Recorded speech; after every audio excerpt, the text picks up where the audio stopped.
This is who I'm really good at. It doesn't mean you don't ever talk to other people, but there's certain people you're going to be more effective with because that's who God has just given you that gift to reach that group of people.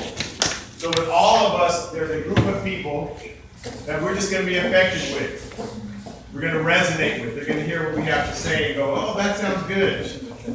So we're in Acts chapter 17.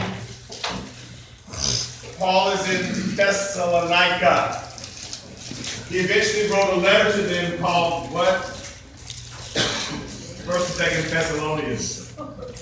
That makes sense. Like if he was trying to preach to them.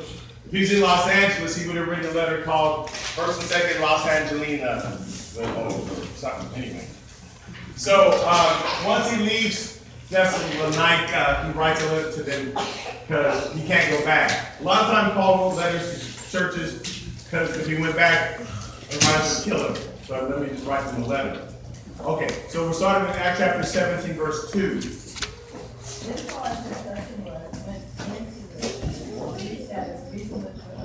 So went into them. Who's the them he's going into? This is his custom. The Jews. So first he's going to go to the Jews. That's his custom.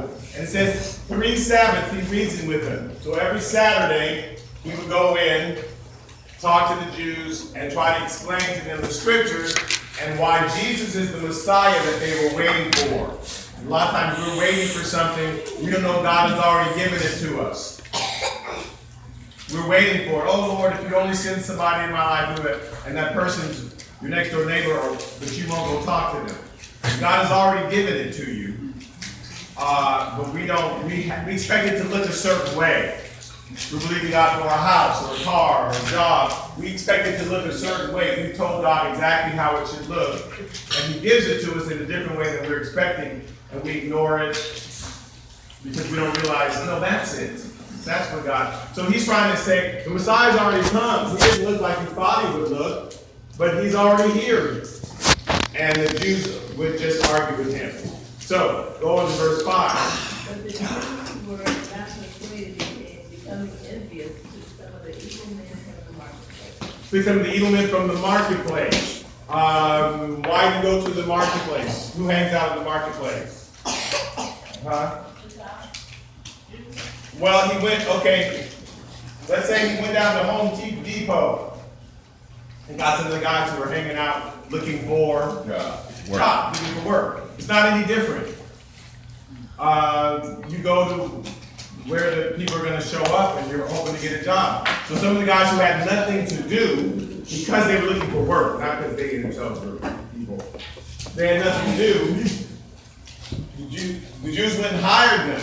Said, hey, come with me, I want you to beat up Paul. He said, okay, job's a job. So then he went and got some of the evil men from the marketplace. Let's look at another time Jesus was talking about the marketplace.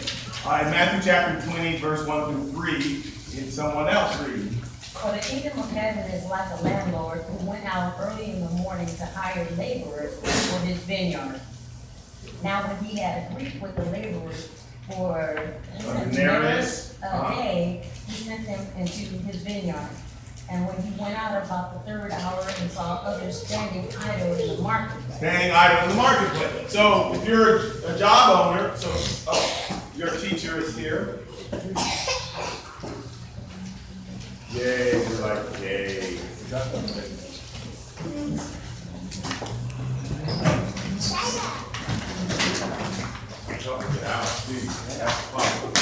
Okay, so again, if you're a landowner and you're looking for workers, you go to the marketplace. Jesus he's talking about landowners in the marketplace. He agreed with a certain price. Not Joey, everybody else. What is the point of this story? That Jesus remember that he said, I'm going to pay you a denarius, and one guy worked 12 hours, and 3 hours, somebody else worked 9 hours, somebody else worked 3 hours, somebody else just worked 1 hour, but they all got the same pay. What is the point of that story? Why did Jesus tell that story? Guesses? The vineyard. That's where it happens. He hired people to go work in his vineyard. He agreed with the price for the first people. He said, I'll give you a denarius. Let's say that's $20. I'll give you $20. to work for me for 12 hours. Then he went to the next group of people and says, I'll give you $20 to work for 9 hours. Then he went to the next group, I'll give you $20, 6 hours.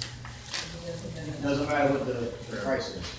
It doesn't matter how much work you do, it's all the same amount. You're gonna get the same reward. Same reward. So, and that, Jesus, so why do we need to know that? Okay, some people have been Christians for 107 years. Don't look at my mom right now. Some people have been Christians their whole life, right? Some people have been Christians for 3 years. Does Jesus care how long you've been a Christian? No. That's what the point of the story is. Is my mom gonna get a greater reward when she gets to heaven? No. That God doesn't base it upon that. He gives everybody the same reward. And we need to know that, because whatever point you dedicate your life to God, whatever point you turn it around, God doesn't love you any less or any more than somebody who maybe since they were a kid had been in the church. So he doesn't want us to think, boy, I wasted all these years. I'm just finally now at 50, finally turning my life around. He doesn't want us to think that way. And look, you're gonna get the same reward, so just relax. God's not mad at you get the same reward. What if you're the pastor or just an usher? When the pastor gets to heaven, does the pastor get a greater reward? Same reward. No. So whatever your job is, if all you are, But he's gonna be judged different. he's judged different now. Well, actually, we are all judged based on what God told us to do. Yeah. So we don't have to tell the pastor, I'm just using the pastor as an example, any pastor, we don't have to go and be upset with the pastor because God deals with the pastor on what he told him to do. But he deals with all of us based on what he told us to do. So if he told you to witness to your neighbor, and that was your one assignment for your whole life, and you never did that, then that's a problem. So if he told the pastor to go out and preach to 100,000 people, and he only preached to 90,000 instead of 100,000, but you were obedient and spoke to that neighbor, then God's excited about you. Whatever your job is that God has given you to do, he's going to judge you accordingly. And if you do what you're supposed to do and that person does the same what they're supposed to do, God doesn't have a difference. He doesn't reward us differently. He gives whatever your job is, whether it's a 12-hour job or a 1-hour job, whatever your job assignment is, we all get the same reward when we get to heaven. You see my frown because I thought I read something different, but amen. No, We'll talk about it later. but you might have, so if you can Because think of I read that it says that because God called pastors or called preachers, I'll say it like that, he called preachers specifically, that they will be judged differently because they are, and I could be wrong, but I'm just trying to remember, but I'll research it and we'll talk about it later, that they'll be judged differently because Usually they say held they'll be held accountable because of us. Like, for example, you're the pastor, and then you're gonna be judged different by God because you are accountable for us, when we come into the fold, God used us, that type of situation. That's what I remember reading, but I could be wrong. Well, so is there a difference between judgment and reward? I'm not talking about reward. Yeah, and I'm talking about reward. And you're Well, talking I know, about judgment. but I just said, but they were judged differently, so you should have just kept on going. No, but that's a good point. That's a good point. Okay. That's very good. So, again, judgment is different than reward. Right. And so, I'm specifically talking, if I do my job and you do your job, when we get to heaven, we get the same reward. Absolutely. Okay. So we don't have to think, well, that's not fair that he's gonna get more than me, because all I did was save that one person. Remember the woman who only gave like a penny? And so since she gave all that she had, and since she did what she was supposed to do, God's saying her blessing will be greater because you had more to give and you only gave a little bit of what, I told you to do. And so he judges us based on, did you do what I asked you to do? And if all we asked you to do was witness to that one person your whole life, and that's all I asked you, and that's what you did, you walk in, you get the same reward as somebody who held huge crusades and got hundreds of thousands of people saved. Because God doesn't care what he told you to do. He cares if you were obedient to what he told you to do. Yeah. So that's important. We don't have to, we have to just look at our own lives, not worry about other people. Am I doing what God told me to do? If I am, then God's happy. But we don't have to, but part of it is not to judge ourselves. If you're somebody who is just now getting your life together, if you're somebody who, oh man, I wasted 6 years of my life, God doesn't care about how long. And that was the point of the story. Jesus didn't tell the story because he needed to fill time before the comic came on or something. He told the story because he wants us to know whatever it is, however long you've been working, that's not the point. He comes to some people early, because again, he went to the laborer, he found him. So he may find somebody early in life, and he may find somebody else later in life. Doesn't matter when he finds them. They're going to get the same reward, so we don't have to be depressed about and look at the past and, oh man, look how I messed up. You don't have to think about that. That's not what God's worried about.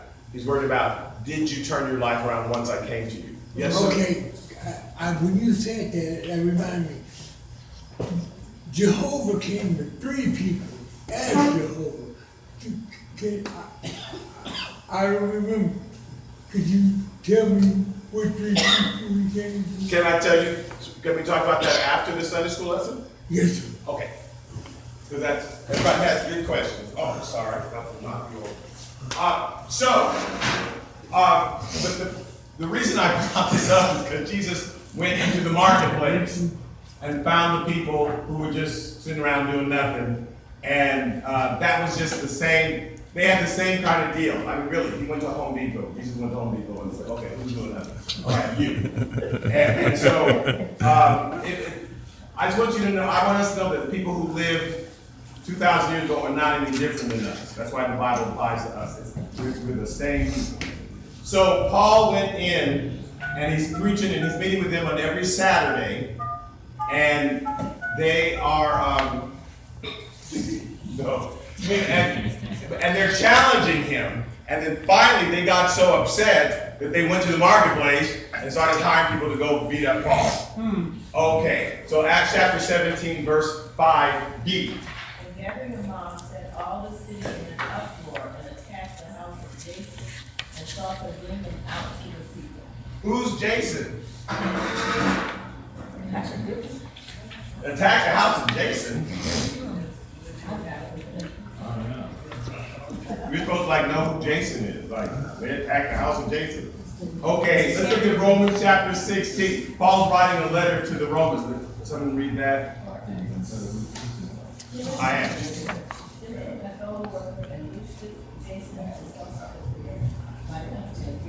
So, Paul says, Paul got Timothy with him, my fellow workers. We know who Timothy was. He says that Lucius is the Roman form of what name? What name looks similar to Lucius? Luke. Right, he's got Luke with him.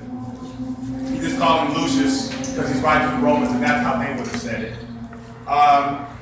And Jason is with him, and Sosipater, who are his what? Countrymen. My countrymen. So these are people that Jason and Sosipater are people that Paul grew up with, who happen to be living in that city. So they happen to move to Thessalonica. So they grew up with Paul. They were his fellow countrymen in Tarsus, where he grew up. Now Jason is living there. So naturally, Paul stayed at his house. You would, right? He's in a new city. Let me stay with this person that. So they went to the house of Jason because they knew that's where Paul was. However, Acts chapter 17, verse 6 through 9. When they did not find them, they dragged Jason and some brothers to the rulers of the city, crying out, "These who have turned the world upside down have come to you." Right, so wherever Paul went, a riot would break out in that city. Partly that was just because people didn't want to hear the gospel, and partly because Paul was a provocateur. Some people have those personalities where they make you think and they want to upset you because they want to make you have an emotion and come to a decision. And that was Paul was not, his gift was not mercy. Paul's gift was not, what's that? An encourager. I forget what I call it.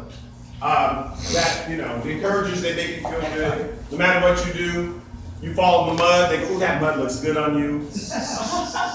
That's their gift. They're not doing it because that's how God, you know, they're those encourager people, right? Paul was not those. Paul was the challenge people, like, wait a minute, why'd you fall in that mud? What are you up to?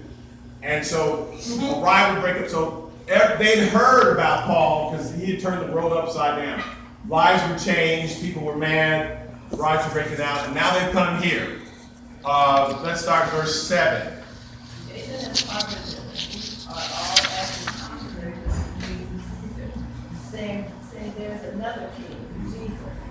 They troubled the crowd and the rulers of the city when they heard these things. So when they had taken security from Jason and the rest, they let them go.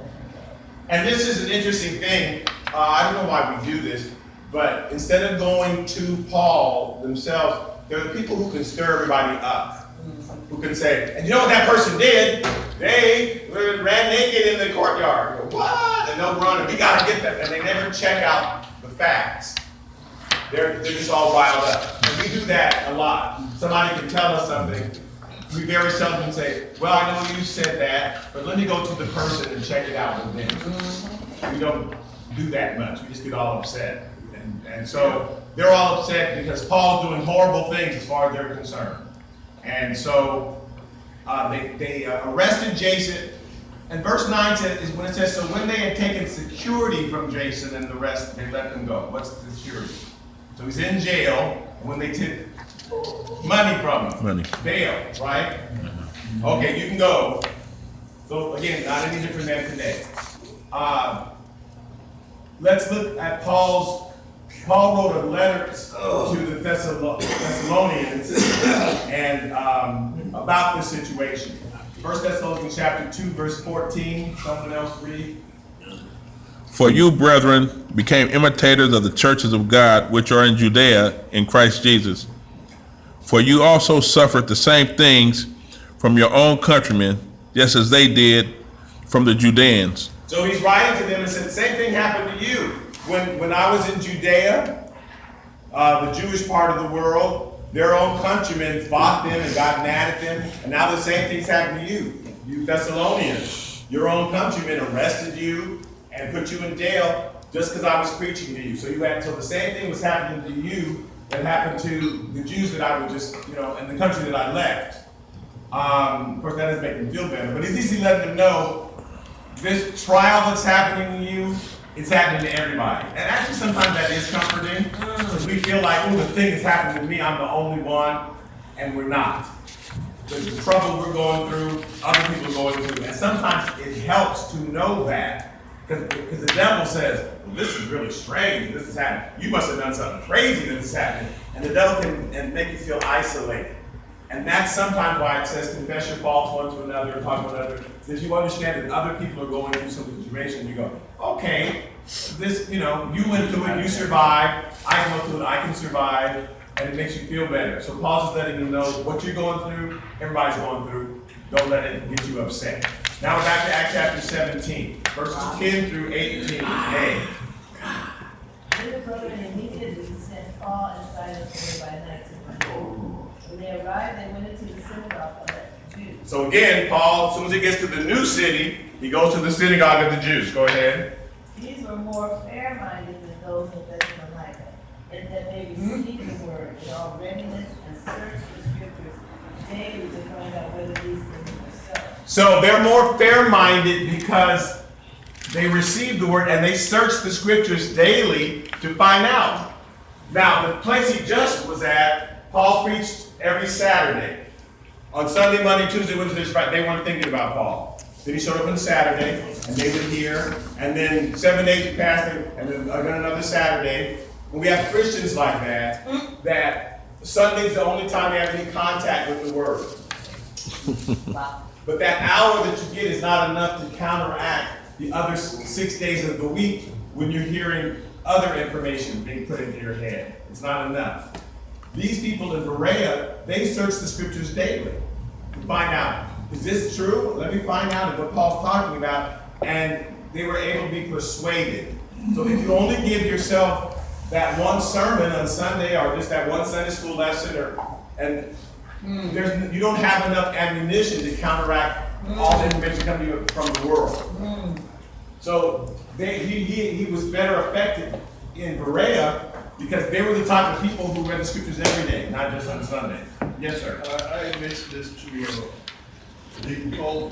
I read this and said, oh, this is you. Because she's always saying, what does the Bible say? What does the Bible say? Right. I said, you are a Berean for sure. That's the biggest example I ever had of a guy just like this. Right. And it's not only knowing, like, what does the Bible say, but checking it every day to see what it says. Yeah. Exactly. Because some people, not Deacon Coleman, but some people, they are sticklers. What does the Bible say? And then what you say, they okay, and then they never check it again the rest of the week. So my point is that you're stronger. Not that God hates you if you don't do it, but you are stronger. You're more likely to be able to cooperate with God if you have a daily routine with Him. If you are talking to Him it doesn't have to be in the morning. For me, it's in the morning in the shop, but whatever your routine is, not like God is over here in the morning after you take a break. So whatever works for you, if you have a daily routine where you are reading the Bible in some way, talking to God in some way, praying, you can find time every day, it is more likely that the scripture can persuade you that if you're only getting, that's like eating only once a week. You're more likely to die of malnutrition if you only ate once a week. But if you're eating every day, you're more likely to be fed. So that's why they were changed and receive what Paul had to say. Okay.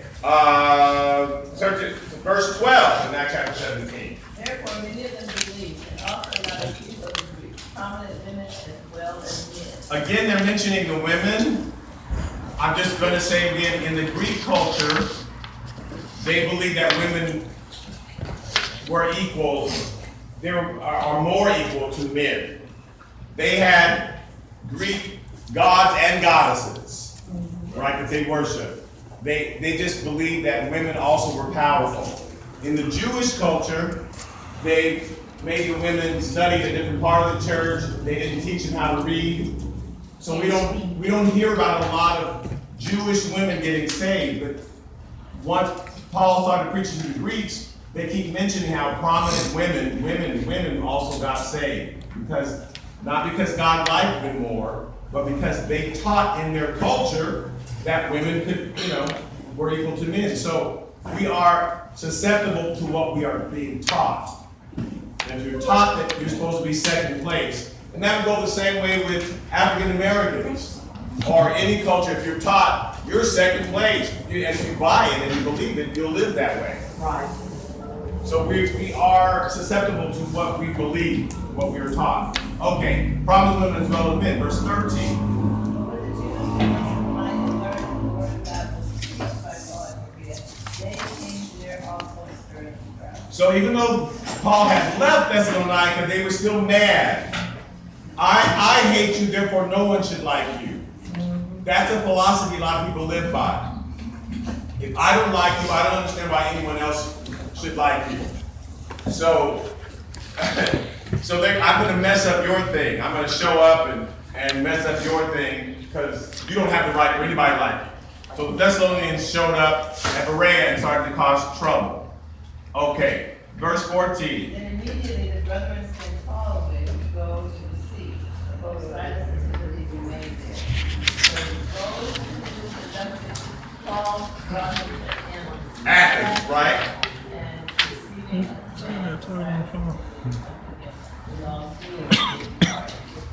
now while Paul waited for them at his spirit was performed within him, he saw that the city was So Paul is in Athens, he's in Greece. Again, so this trip is Paul's first trip into Europe. He's been in the Middle East, preaching in that area, And God has worked it out that he ends up, Paul is not planning on this, but God worked it out so that he keeps moving into Europe. The first time he went was when that man said, come over, he had that dream, and that man said, come to Macedonia. I said, Oh, yeah, huh? yeah. Right. So he said, oh, I should go there. And that was his first, and then God keeps pushing him. We can look at all these crowds and coming at him and say, oh no, they're going against God. He said God is using that to push Paul further into Europe. So now he's in Greece. He's in Athens. And he walks around, and you know, if we studied Greek mythology, there are idols everywhere. There's, Venus is there, and Aphrodite, and, well, now I'm using basically Roman and Greek. But anyway, but all these gods are there that they worship. And so Paul has not seen this before, because in where he's from, they just worship God, even if they didn't really know that much about it. But here they worship all kinds of God. They had a god of the sea and of the trees and of the bushes and of the toilet. And everything they felt had a god behind it. I mean, wherever you went, they felt there was a god there to control. So, I just said Aquaman's daddy, you know. Aquaman's daddy, yes, Zeus. Neptune. Oh, the ocean of the sea, yeah. So they had everything they believed had a god behind it. They just couldn't believe it was operating on its own, so they gave a different god to it. Now they didn't understand that there was one God that was behind it all. They just thought everybody had a separate God, everything had a separate God. So Paul's upset and provoked in the spirit when he sees that. Verse 17. Therefore he reasoned in the synagogue of the Jews and with the Gentiles, and in the marketplace, creating those who had the then certain Epicurean and Stoic philosophers. So we're going to talk about the Epicureans and the Stoics, because they still live today. And these people you're going to run into. So these are two different philosophies. So when Paul's there are people who call themselves the Epicureans, people who call themselves the Stoics. Epicureans basically did not believe in God. They believe that this life, what's YOLO? You only live once, what does that mean? You only got one life, so what do you do about it? Live to the fullest, Live your best life. right. Whatever you consider your best life. Right. So that made you get drunk every night. Right. And Epicureans said there's no God, there's no afterlife, this is it. See, and if you believe that there's no afterlife and that this is it, you're going to take advantage as much as you can. When I taught high school, there were people who believed that high school was it. They didn't believe that there was college or anything after that. So they felt their job was to be as funny as they could be during class, and clown, and do all the stuff. And why spend time taking tests and worrying about all that when I can go out and party? And then suddenly it hit them on graduation day when they did graduate. There's more to life than this. Now the nerds and the boring people, they studied and they took all the tests and took from the class, and everybody, they was, you study, you carry around books, what's wrong with you? But for some reason they knew that this is just the start, and I would go up to them and I would say, you're not really that popular right now, but you'll be the person who's going to employ all those people who are making fun of you. You're going to be the ones owning the business, and they're going to be knocking on your door trying to get jobs. But they're having all this great time now because they think this is all there is. And they're coming to a rude awakening that this is just the start. The Epicureans thought this is all there is. And there are people who believe that today. So the thought was, if this is all there is, then have as much fun as you can. Why are you going to sit around and, be a nerd and go out and be crazy? Because you may die tomorrow. There are gang members who probably believe that sort of thing. I'm looking right like that. But I'm only going to live to be 30 or so. That's something. But they think that's old. So I'm going to go out and shoot. I'm going to do So people are crazy. Yeah. And the Epicureans I don't think I'd make it past believe that 35. philosophy. Now the first guy, he was like what Wayne said, this is all there is, live your best life. Epicure, whatever his name was. But the people who then followed that advice, they would go nuts. And so the whole point was to live, have as much pleasure and be as wild and crazy as you can now, because there is no tomorrow. Eat, drink, and be merry, because tomorrow we will all die. So, why hold back? But the problem is, there is something after high school. That this life is this long, and eternity is that, and so your spirit won't die. This body, you may take off this body like I take off this suit, but you're gonna, you will live forever, and you'll be responsible and judged according to what you did in this life. And so there are a lot of people who came up to me when I was teaching high school a week before graduation. Oh, I gotta pass your class. I'm getting an F in your class, and can you just give me a passing grade? Because you're nice. Oh no, I'm not nice. Oh, bless your heart, I'm nice. I'm funny, but I'm not. No, I can only give you the grades you got.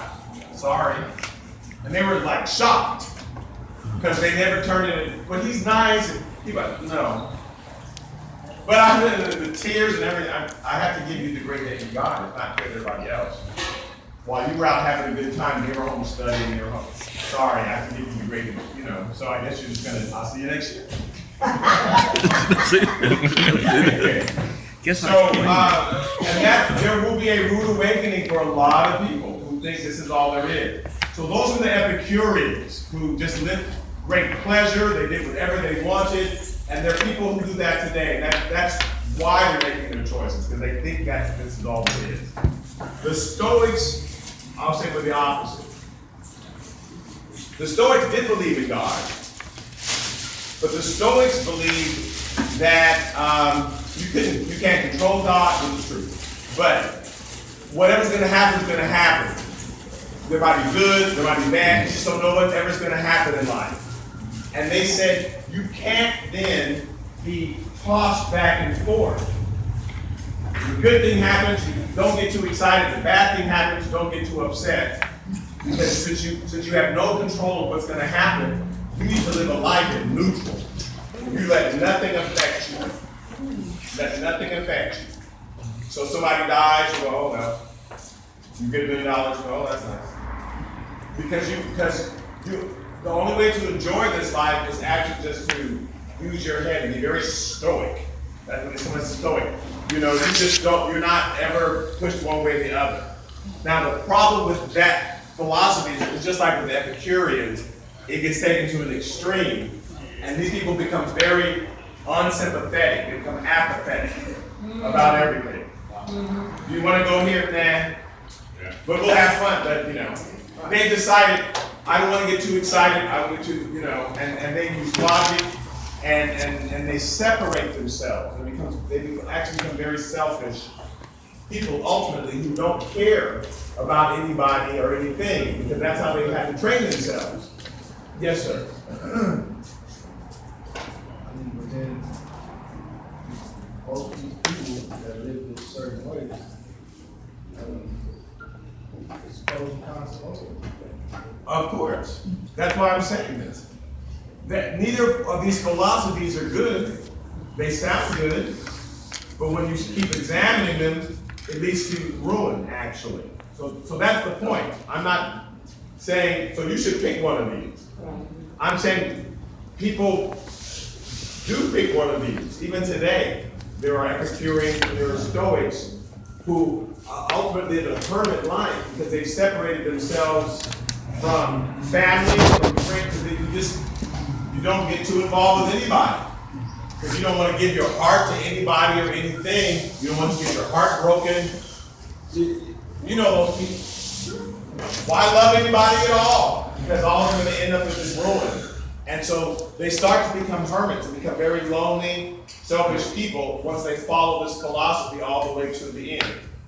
So the Epicureans are out there living it up because they think this is it.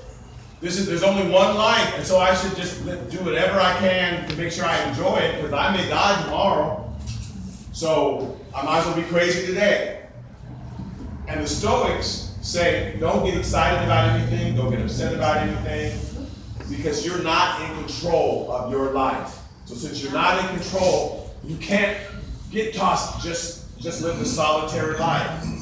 And they eventually lock themselves away from everything.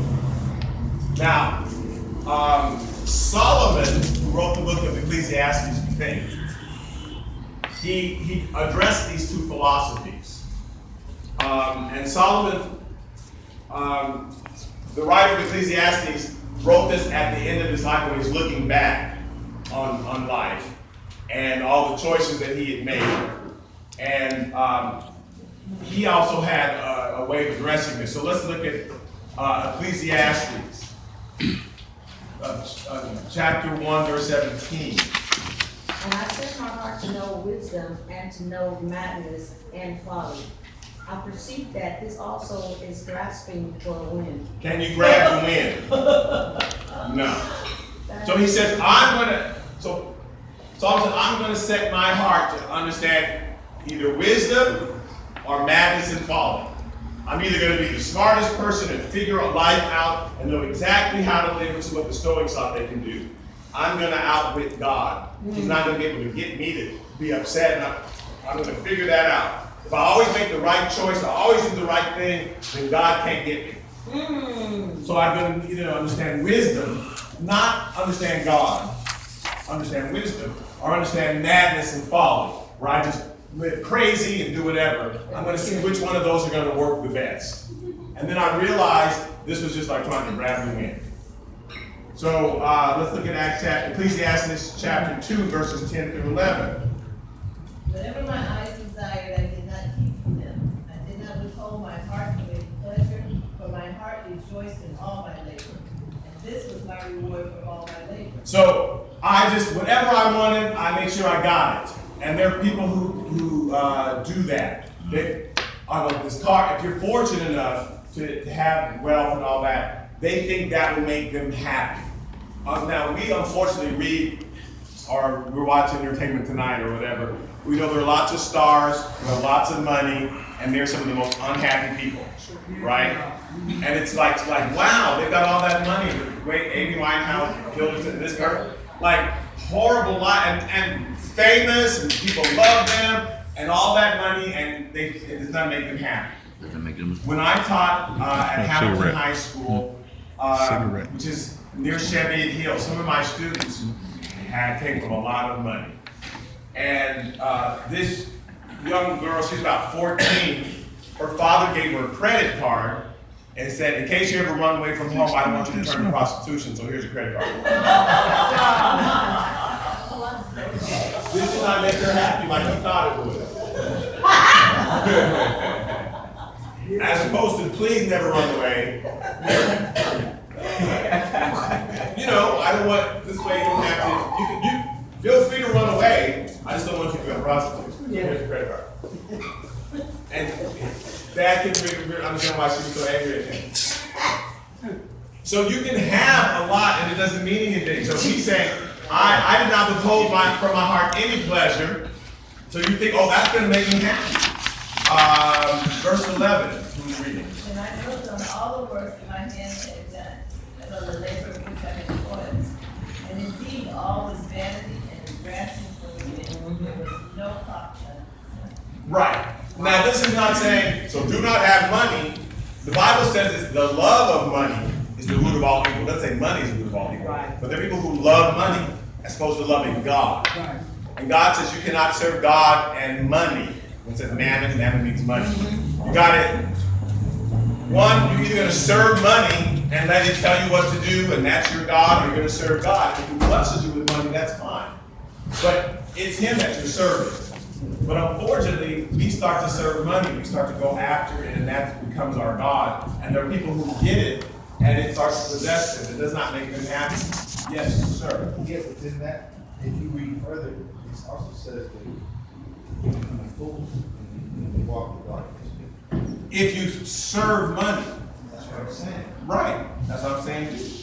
So you're right, that it's not good to serve it. God knows that you can't have it, because this is not the opposite plot. Everybody needs to be poor. Make sure you don't have any money. You have to just make sure that you're not serving money. That's all you're after is money, as opposed to I'm after God. He said, seek first the kingdom of God and his righteousness, and all that will be added to you. Because you're seeking him. Then he can give you money because it won't possess you. It won't own you. And if he says, I want you to give this money to that person, you go, okay, because God, money's not your God. Can we associate that with being, the ups and downs of life, as far as, 1 minute is good, and 1 minute, it just happens? Right now, Paul says, I've learned a secret, whether to be content in every situation. Whether I'm poor, whether I'm rich, I'm content because I know I'm in God's will. We get really nervous, and I understand it, when the money goes away, because that's what we're trusting in. And so, but if we're trusting in God, we know he hasn't gone away. So he said, Lord, here's an opportunity for me to be stressed out, but I'm not going to be stressed out because you haven't left. So even though my paycheck is less, even though I know you are going to provide. You were always the one providing. It was never my boss. Right. We were just using him as an instrument to get me money. But now that my boss has said whatever, you're just going to use something else as an instrument for me. So I'm going to look for the other ways that you're blessing me. But if our faith is in our boss, then when he fires us or reduces our salary, we get stressed out. So it depends on what our faith is in. That's why we have to have a secure relationship with God. That's who we have to just, so that way, when circumstances change, we're okay. We're content because God never changes. Yes. Larry was sharing with us yesterday about when he got fired from his job. And his foreman told him to go to HR. Right, boy? To go to HR. And so when he went up there, they said, oh, we don't need your services anymore. And he said, well, what did I do? He said, we just don't need your services anymore. So he said he went to the foreman and told him the foreman didn't say anything, so he lost his job. And he said, then he's thinking, well, what do I do now? And so a friend of mine was a party building, so he started paying that. And so he was out of work for a month, and then they called him one day and said, I need to come back to your job. He said, I can? He said, yeah. You can come back today, you can come back tomorrow, you can come back whenever you want to come back. And so he said that he told him, I'm working on a job right now, so I'll come back in 2 weeks. And when he went back, all his vacation was still there. Even the paycheck for when he wasn't there was there for him. Wow. It was crazy when he said he just figured he had to do something else. Maybe this was something else that he needed to do, but he didn't trust in the job. You trust on God? Yeah.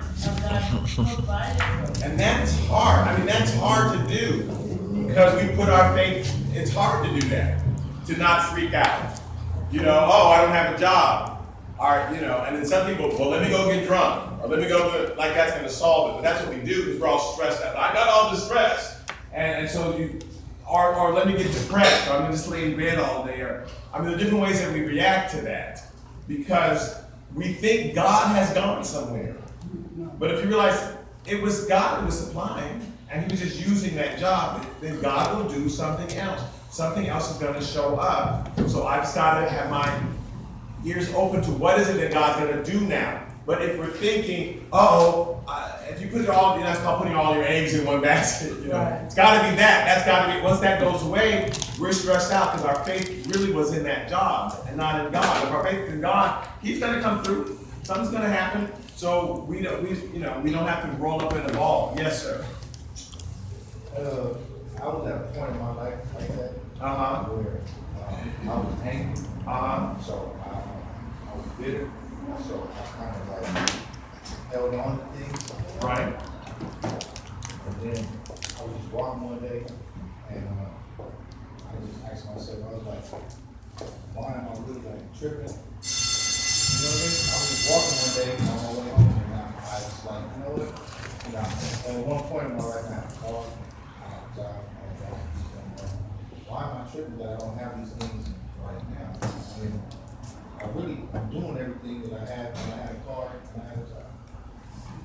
Right, yeah, it's just that actually my life hasn't changed So that then I much. have to turn back to it and say, well, then I need to let things go. Right, Because that's the only way I'm gonna be able to be free. Like mentally, Right. like be free. Just let it go. exactly. And that's what we do. We get angry, we get upset, or depressed, or whatever, we have different ways to react. So we have to understand what is our faith in. Ecclesiastes 5, verse 11. This is to say, peace to people. So what profit have the owners except to see them with their eyes? When you got more stuff, there are more people who want your stuff. When goods increase, it says they increase who eat up your goods. When you don't have a job, nobody's calling you. But suddenly when you have a job, 20 people call, hey, I need this, I need that. So he says, so what profit do the owners have of all that stuff other than you can only see it? You don't get to really profit in it because now that you have more stuff, there are more people who are devouring your stuff. So if your faith is in that stuff, you're going to be very upset. Okay, Ecclesiastes chapter 4, verse 8. So that's the Epicureans. He tried to go after madness and folly, and I know I'll just have as much stuff as possible, and he realized that, again, it's not having stuff. God's not mad that you have stuff. He's just mad if we put our faith in it.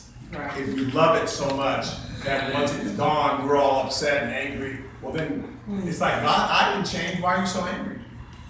So if we love God, then we're not as worried about this stuff. And again, it's natural to be a little stressed, but then you have to remind yourself, no, God's still on the throne. Not like you start to think, why am I so upset? God's still there. Why, and we just got to remind ourselves. And if we do it daily, we'll win. If you just wait for once a week, it's hard because all the rest of the week, the world is feeding you with other stuff. So that's why